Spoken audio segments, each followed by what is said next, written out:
Mike Morris is the beat writer for the Chatham Anglers and coming off an exciting 3-2 win last night. It reminded us that it was the first win that you'd seen for this Anglers squad, which obviously is a big positive. Any added significance just because you've been waiting through a couple of losses until then? Yeah, I was hoping that I wasn't the bad luck charm since I got down here. But no, I mean, it was the added significance was that it's a lot more enjoyable, I think, for the whole team, but for me particularly to write the article after a win rather than a loss. So yeah, definitely happy to get the monkey off my back there. Last couple of days, a lot of changes on the website at chathamanglers.com, and also the way that we integrate media with videos going up on the web page, a comprehensive Twitter feed every day. What have you learned just coming to Chatham and taking over this job? I would say as far as writing articles, it's it's the same anywhere, but the amount of technical computer stuff that I've learned has been great. Uploading videos, articles, pictures, all that stuff is something I haven't really been familiar with, but I feel like I got a pretty good handle on it now. A lot of guys on the Cape come in who are writers with an acumen in journalism, or they're very good at writing feature stories, game recaps for student newspapers. Your college career is kind of finished with something that's a little bit different. Talk about being a team manager for the football team, being a real big part of that Boston college squad. It was a huge aspect of my college career. All 4 years worked with the football teams, at practice, on the sideline for games, on the team charters to away games and bowl games. It was fantastic. Our head equipment guy is phenomenal. Coach Spaziani is great. And the guys you work with, not the players obviously, but particularly the other managers I formed a close bond with. And we had 4 consecutive bowl games, 2 ACC championship appearances. We had some success as well, which didn't hurt. So seeing the day-to-day operation of a D1 football program was probably one of the biggest things I took out of it that I think will help me in the future. And I think personally it's probably helped you as a writer. Do you think you identify any better with these baseball players, knowing what the grind of Division I sports can be, and also what the day-to-day procedures are for anyone who plays at this high level in any sport?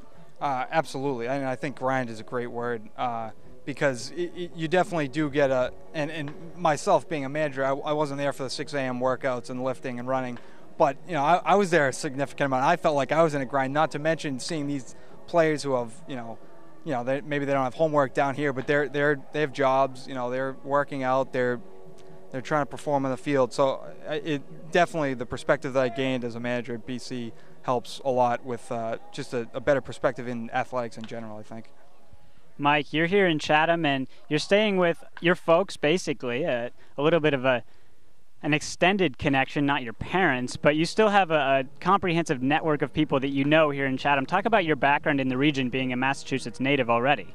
I'm from the North Shore of Boston, Melrose, about 7 miles north of Boston, and have second cousins down here in Chatham who this experience has basically given me an opportunity to get to know them better. I hadn't really spent a lot of time with my aunt, uncle, and cousins, and this is a great opportunity.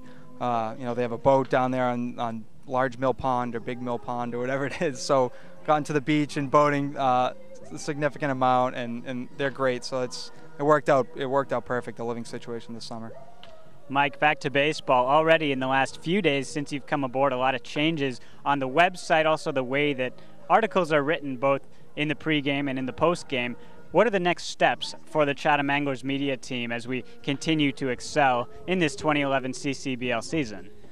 I would say, we're trying to stay on top of the social media aspect, Facebook, Twitter, keep that as up to date as possible in the game, and preparing. All right, here's the starting matchup for tonight, pitching wise. As far as writing articles, I think some of the guys on the Anglers were College World Series participants, so I think that's a feature article in the making that people would enjoy reading about. And then you got to also let the play in the field dictate.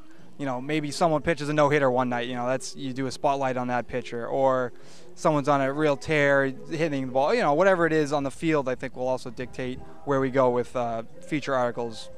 And for the game recaps especially, you've integrated some of the choice words and also some of the hilarious words that John Schiffner has had, and we've all gotten a laugh from time to time. What's it been like just getting to know him, and then also, to a lesser extent, getting to know some of these players? Schiff's reputation is one of, a talkative guy, no nonsense, but he'll tell you what you want to know, but he'll answer your questions, and he's done a great job of that so far. He's been great. Obviously, I think he's willing to give more after a 3-2 win than a 12-0 loss, but he's been great so far, and I look forward to that relationship continuing to blossom. As far as the players go, I think they've been as polite and accommodating as you can ask for, and it's been a week, so in the next 3 weeks, hopefully get maybe a little bit closer rapport with some of them will be pretty helpful. Thanks, Mike. Check him out in print. He's Mike Morris, Anglers beat writer before Game 22 at Brewster. My name's Chris Fitzgerald. This has been the Catch of the Day on the Cape Cod Baseball Network.